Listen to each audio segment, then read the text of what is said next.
call leadership by example. People are the way they are today because those in government, those that are leaders, have set a bad example on how not to be good citizens. Nigeria is one country where honesty does not pay, where integrity does not take you far. Where the more you are hawkish, the more you are adept at state capture, the more political mileage you get. Such is the kind of system we operate today. Where people are rewarded, where corrupt people are rewarded with some of the highest offices in the land. So that is the kind of system we operate. So why should anybody now sit and die in penury trying to be a good citizen? Any country, go and study the history of most developed countries today. It was leadership by example.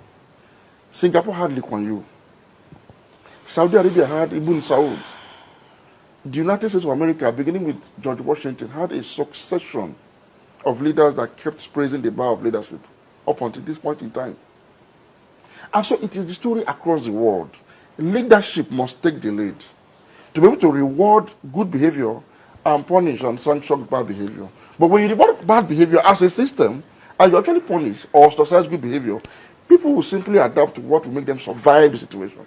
That is what you have in Nigeria. So it still boils down to leadership. It's a leadership problem, essentially, because God has placed leadership in such a vantage position that it can influence good and it can discourage bad. But when leadership now influences bad behavior and rewards it, so how are you going to now explain people that have chosen to remain good and die in penury?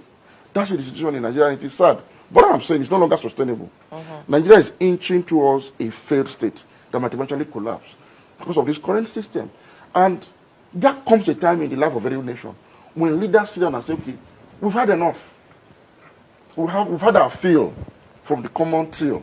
But can we now begin to do the right things? I'm sorry, I must interrupt you. This is a critical question.